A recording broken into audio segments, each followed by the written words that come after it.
Hey, what is up, everybody? Welcome to Between the Ropes on the Empty the Bench podcast network. I am Christy Wilson coming to you from a very cold Great Falls, Montana. Yeah, 18 degrees. Then again, that's what happens. Welcome to this awesome wrestling show presented to you by Playback.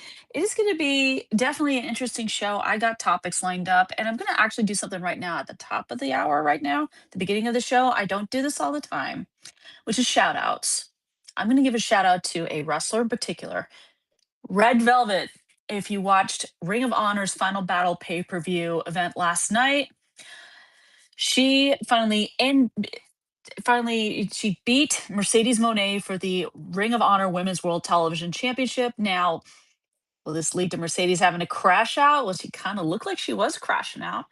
And if you're reading some of Mercedes' tweets on Twitter, she is kind of doing doing a crash out, but you'll have to see how her crash out is different than the one involving the one who's in the roaster wrestler segment in this episode. I guarantee you're going to enjoy it. So here we go. But yes, shout out to Red Velvet. Congratulations, the new Ring of Honor Women's World Television title. You beat Mercedes. Good for you.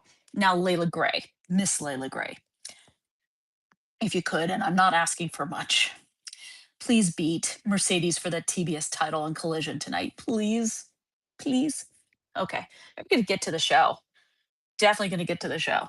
Now, some big news came out this week, and as we all know, TNA, Total Nonstop Action Wrestling, has been looking for a new media deal. I don't know when their contract with Access TV ran out, but they now officially have a new home. And on January 15th, TNA Thursday Night Impact, there's their flagship show, is going to be on AMC. Yes, I had talked about this in an earlier episode when rumors started rumbling about TNA going to AMC. And I'm sure there was confusion like, wait a minute, AMC is known for dramatic TV shows like Mad Men, Breaking Bad, Better Call Saul, The Walking Dead, that sort of thing. And also for airing very classic dramatic movies. What would they know what to do with wrestling? Well, I think AMC has a plan. And so far, I've looked at TNA's Instagram accounts and everything, and they're pictures of the various talents like TNA World Champion Frankie Kazarian, Indy Hartwell, Nick Nemeth, you name it. They all are excited. They've tweeted out their excitement over their promotion now getting what I think is a pretty big TV media rights deal with AMC. AMC is in way more households than Access TV, and it's on. You can get it any cable provider that you happen to have, whether it's here in Montana. I have Spectrum. You can get it through Spectrum. You can also get it through, depending on what part of the country, whether it's Xfinity, Comcast, Optimum, and you know, different, different cable providers out there carry AMC, or I'm sure you can watch stuff through AMC Plus, which I think is their streaming platform. So this is pretty exciting for TNA because I feel like they deserved a huge. This is big, and they deserve to have something big happen to them. I mean, last year they changed their name back to TNA after having been Impact Wrestling for a long, long time, and they redid the belts and everything like that, and they were beautiful and all amazing, everything. And then the guy in charge of TNA, Scott Demore, gets fired after especially TNA off to such a white hot start like that. And I just feel like something good has to happen for TNA because they deserve good things to happen. They've got a roster full of incredible talent. I mentioned some of them, including various ones. Mike Santana. Um, you know their men's, women's, and tag team divisions are, to me, excellent. They have rising stars like Leon Slater, the current X Division champion. This promotion deserves a lot of good to happen. Yeah, maybe the partnership with WWE, it leaves a lot of people scratching their heads, leaves them confused, and in some cases, leaves them pretty angry. But I think this is huge for TNA. And I'm personally very happy because this talent deserves to have their talent showcased on a wider, to more homes and all of that. People deserve to see what this promotion is all about because it is a good one. Is a really good one. So while that was going on, some more news came up, and this happened. I already had the TNA on AMC topic already set and ready. I wasn't expecting this next part of it to come up, which was Netflix purchasing Warner Brothers for over $80 billion. It's huge. That's just as huge. And of course, WWE airs Monday Night Raw on Netflix.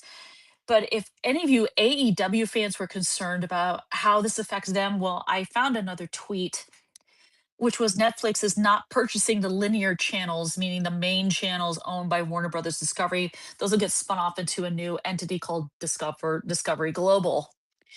And as for HBO Max, I don't know. That's something that was gonna they'll probably get all those details sorted out as time goes on. But that happened. But the main thing is TNA on AMC is I think it's gonna be great. I really do think it's gonna be great. We're gonna get to one big recap. If Thanksgiving holiday had not happened and I was able to have a show last week, I would have recapped this event, but I'm gonna recap certain things that happened. This is AEW Full Gear that happened. Now, the big shocker was um Samoa Joe is the new AEW world champion. I mean, Hangman, I think this is the fault of I'm gonna blame Tony Khan for this one. You have Hangman Adam Page end the reign of terror of John Moxley at All In July. And you didn't really I don't honestly think Hangman's booking was great. I think it could have been better. But for some reason, it's like the last time Hangman was world champion, you had him beat someone huge, give him like a feel good moment. And for some reason, it just didn't work. So you decide to put it on somebody else. Now, Samoa Joe, I don't doubt he's a good world champion. He's been world champion before, but why do I, in this case, I kind of feel like I'm getting a bit of deja vu here because Swerve Strickland showed up and we know what happened last time Samoa Joe was champion. Who beat him? Yeah, Swerve. Whose house? Swerve's house. That's right. And I watched AEW Dynasty in 2024 last year, and I was so stoked and I was happy for Swerve. Do I think it's going to happen again? With MJF holding kind of AEW's version of a Money in the Bank briefcase, he could cash in or something. I don't honestly know. A lot of intrigue involved in that. And I did give a shout out to Red Velvet. Funny thing is, Mercedes beat her for that Ring of Honor Women's World Television title bleh, at this particular event. Full Gear in Newark, New Jersey. And believe me, nobody was happy about it. I wasn't because I felt like you're doing Red Velvet so stinking dirty here, just like you did with Mina Shirakawa. This, and now that we know at Ring of Honor Final Battle, Red Velvet now has that Ring of Honor Women's World Television title again. We can now start to see the downfall of Mercedes. But at this point, I think this was probably we'll see what happens from here on out with Mercedes. Tons of other things. Full Gear, Tony Storm and Mina Shirakawa, aka the Timeless Love Bombs, won the four-way tag team match to determine who's gonna pick the stipulation for their individual semifinal match. Like I said, Tony Storm, Mina Shirakawa, Timeless Love Bombs won it. And later on Dynamite, this is hilarious. Tony Storm picked the stipulation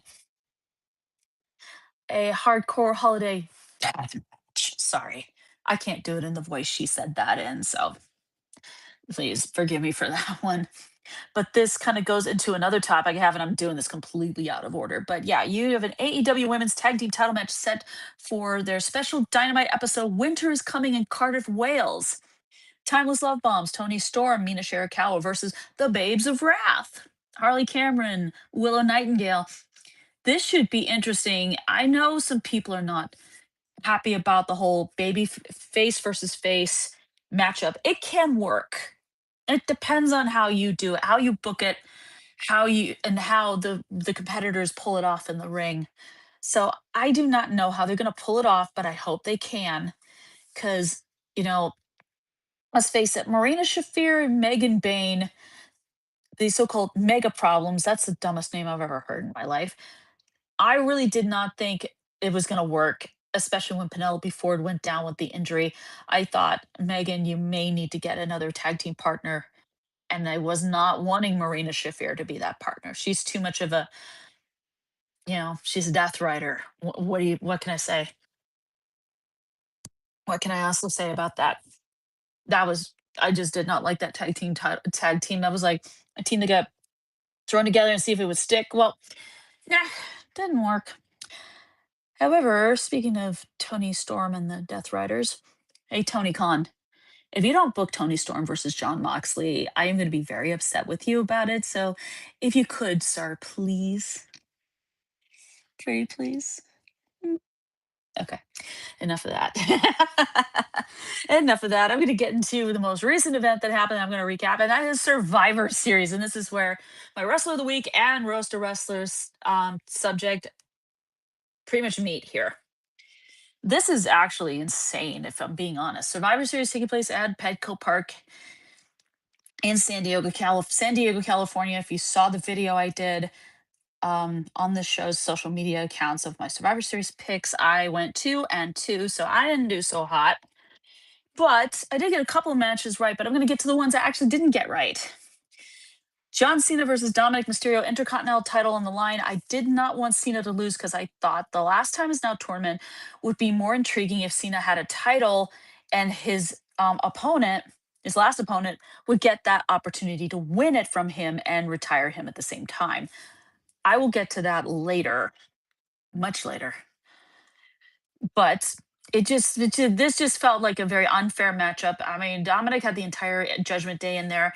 You had Raquel Rodriguez hitting moves on Cena. You had Roxanne Perez do her finisher on John Cena. Finn Balor, JD McDonough. I mean, ugh, I had never been so annoyed and infuriated by a match in my life. More annoyed than infuriated. I mean, Dominic wins it back. I think WWE, if this was TKO's decision, then you know what? F you, TKO. All right, I'll just say it flat out, fuck you, TKO. That I just feel like it's you're doing John Cena dirty, really dirty. And I hated it more than anything. And Liv Morgan coming back. Liv Morgan, you had one job and you blew it. Bitch, if you're looking to get put in the Roast of Wrestler segment next week, oh, you are a candidate. You are definitely a candidate, Miss Liv Morgan. You definitely are. Another one I got wrong was the men's War Games match. Now, this one is the ending is leaving a lot of people kind of in suspense about this, even though I think, based on what I've read on social media, a lot of people have completely figured this one out. They've completely figured this one out as a dude in a black hood, wearing a mask and a hoodie, did a curb stomp, and Team Cody and his buddies all lost the War Games match to Team Vision, Team Idiots, led by Paul Heyman. Wah, wah, wah. Yeah, that was my attempt at doing the penguin laugh. But yeah, many people suspect it is Austin Theory. Know some people were saying it was Trick Williams. This guy was no, Trick Williams is 6'4" tall. This guy wasn't that tall. He's seems to be roughly around the same height as Seth Rollins. Seth is 6'1", and so is this individual. This individual, many pretty much have concluded, is wrestler Austin Theory, who has kind of had an interesting ride in WWE. I don't want to get too much into what he's all about, but let's just say his in-ring character was nauseating. I'll just put it to you that way. He did was mentored a bit by Seth Rollins, especially in during the pandemic era, and then he went back down to NXT, where he actually did better in a different faction called The Way. Indy Hartwell, Johnny Gargano, Candice LeRae, and then much later on, Dexter Loomis joined the mix. So you can check that out. Most people have concluded it is Austin Theory, and I'm starting to suspect it is. I mean, I won't believe it until um, Raw or something comes on this coming Monday, and it's addressed, and and there he is. Then we'll see. But that's the general consensus right there. It's Austin Theory. So I got that wrong. But the matches I did get right, and this one is, and the one I'm going to talk about is the reason why I have my third Stephanie Vaquer shirt on. I have four. This is the third one I've worn on this program. It is very nice though. But we did get Stephanie Vaquer versus Nikki Bella for the women's world title. And, Stephanie, she won, and I expected her to. No, Nikki's sister Brie did not show up. I said don't expect her to, and she didn't. I think because there are various reasons why. One I think is mainly I don't think Brie's interested. I don't know if she wants to come back into the ring. She's a mother of two kids, boy and a girl, with her husband. Brian Danielson, who's transitioned from wrestler to commentator in AEW. So maybe the AEW angle has something to do with it. I mean, I'm not going to speculate, but it wasn't going to happen, and we know this is probably. I know Nikki's probably going to try and see if she can get her sister to come back, and they can go for the women's tag team titles. Oh God, I hope not. I don't want that. I know I don't. We'll see what happens on that front. And the other match I got right was the women's war games match, and that was epic and amazing, and it definitely outdid the men's match in my opinion, because these ladies, I think ever since women have been allowed to compete in these war games matches, they've just really given it their all. And one particular moment, it's war games when this moment happens, when the subject of my wrestler of the week, you're probably going to guess who it is and how I'm going to describe it, puts a trash can over her body when she's at the top of the cage and bombs away. But it was fun and it was great. And Survivor Series, for all intents and purposes, it was very. I would classify it as mid. It could have been better. Should the Judgment Day have been banned from ringside in the IC title match? Yes, absolutely. Not mad about Stephanie Vacker versus Nikki Bella, of course. That's who I was rooting for, Miss Vacker. So there's all that. So, whew, that's kind of a crazy thing. That was crazy. It was definitely crazy. So let me give a shout out to Playback. A lot of great communities here on Playback. You can check out all the different types. A lot of them do sport, all the sports communities, everything like that. You can check out ETB, not just here on Playback, but also on YouTube, Twitch, Kick. You can check out shows, Football Forecast, Gridiron Gridlock. Shout out to Trevor. Great job, buddy. And also, Ben Cruz did Hitting for the Cycle, did an MLB Hot Stove episode with a new guy, David. By the way, hello David, welcome. So you get to check out all those shows. You also get to check out Press Row with Nick Morganson, our fearless leader, and Callum McClurg, who is now also a co-fearless leader of this network. So this is gonna be great. Ah, I'm gonna love it. We're also we're kind of expanding our horizons a little bit. You can check out Empty the Bench Small Market Edition, an audio format on your favorite, wherever you like to get your podcasts. And we got so many other things. We're going to have a new show coming up called Benchmarks. There are going to be some wrestling episodes that I'm going to be a part of, as well as some other people. It's going to cover different aspects. It's going to be like E60, but I think it's definitely going to be cool. I don't know if cooler and more interesting is the right words to describe it. So check out Playback, check out ETB, and it's gonna be fun. You're definitely gonna enjoy yourself. So check out Playback TV. It's free. Who can say no to free? Not me. Definitely not me. So we're gonna get to some other things here. I'm gonna get to if you kind of guessed who I was referring to in the last topic, as who my wrestler of the week is. It is Io Sky. She was part of Team Awesome Badasses with Charlotte Flair, Alexa Bliss, AJ Lee, and Rhea Ripley. Io, of course, since she's been a part of War Games, whether she was in NXT or now on the main roster, this is the one feature she always has to do. She takes a trash can, like I said, she gets up to the top of the cage, takes the trash can, puts it over her, and flies off the top of the cage to knock out the opposing team, which has always been one of the highlights of the women's war games matches, especially since they've been doing it, including on the main roster and such. She is incredible. I have kind of been a fan of her since I think it was the 2018 Mae Young Classic, because she was highly touted as a free agent. Everyone, I think every promotion, I mean, heck, if AEW had been around back then, I'm sure they would have coveted her too.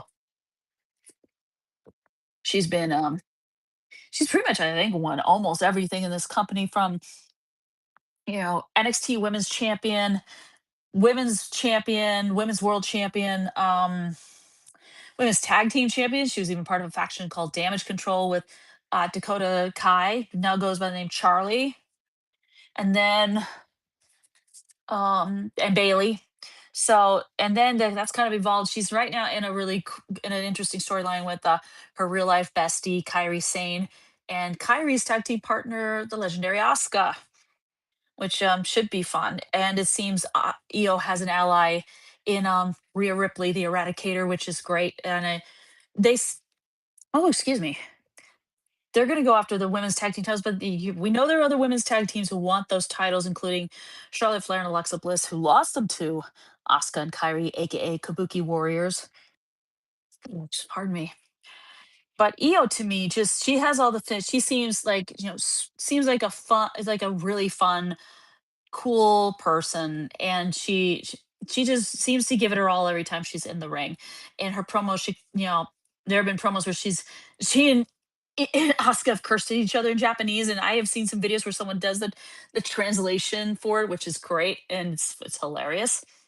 They even did one where Io ended the kind of it ended in English by going, "Bitch." I wonder where the Rainmaker Kanushka Okada got that idea from, huh? I think he did. Ah, it's gonna be good. Especially if he got the idea from her, that would be fantastic. But no, Io Sky, she's incredible. I definitely see her holding gold again. If it's with Rhea Ripley, I am all for it. Definitely all for it. They are different, but I think it works. It definitely seem they click. They definitely click. Definitely odd tag team that you really can help but root for. And I think Io is definitely going to be. She's definitely got more to. I'm sure there's more she wants to accomplish in her career and so forth and so on. But yeah, Io Sky is my wrestler of the week. Now we're going to get to one where I might be going off on a tangent on this one. I mentioned Mercedes Monet losing that Ring of Honor Women's World Television title, and she's crashing out. Well, here's the thing, she's not crashing out in the way the subject of this week's Roast a Wrestler is. Yeah. This one who's having a crash out is just, ugh, I don't know what to say about this. I'm sure when she hears what I have to say, she's probably going to be crashing out, particularly on me, on this network, that sort of thing. You don't know who I'm talking about. Oh boy. Yeah. Becky Lynch, real name Rebecca Quinn. Oh, yeah. Call yourself the man. And for a while, you were the man. You showed it. You know what? You weren't going to take things lying down anymore.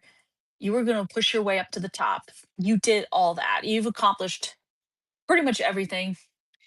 Now people are starting to get mad at you. They're starting to compare you to calling you Becky Hogan because you supposedly will not put anyone over.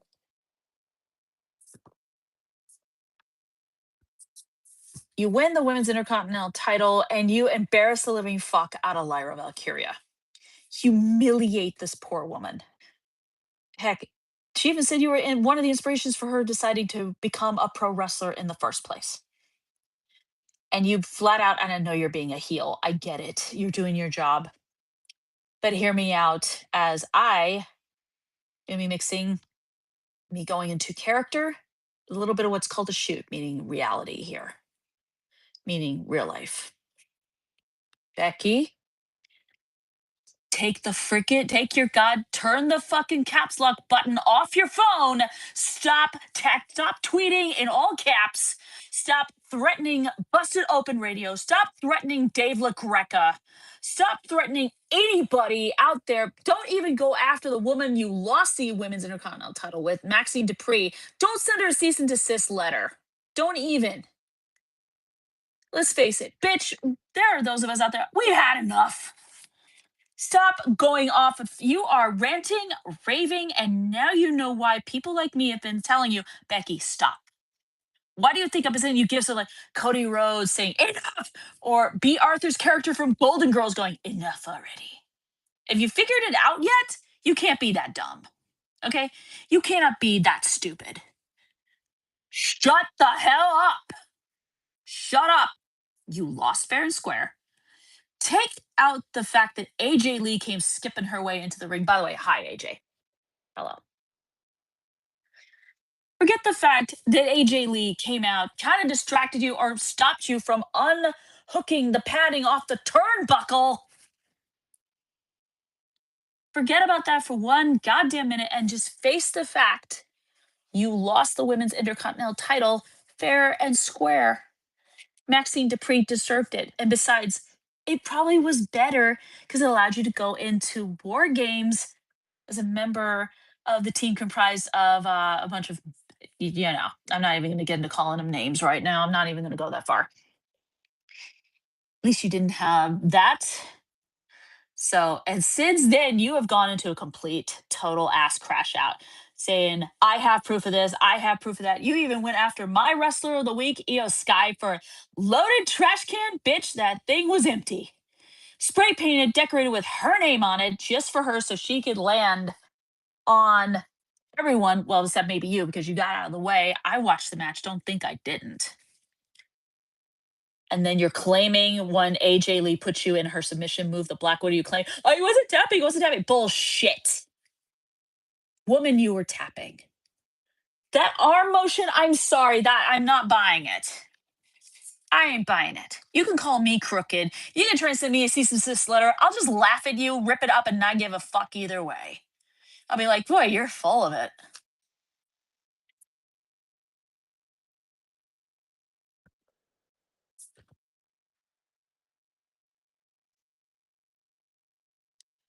I get you're upset you don't have a clue who you are without a championship. Doesn't that happen to everybody? Becky, Rebecca, madam, please. You are going off like you are just like a screaming banshee right now. I mean, shit, you're claiming, oh, I'm going to put out footage of Adam Pierce saying this when that was edited as shit. You think us fans are dumb? We can tell when things are real and when they're not. We're not stupid.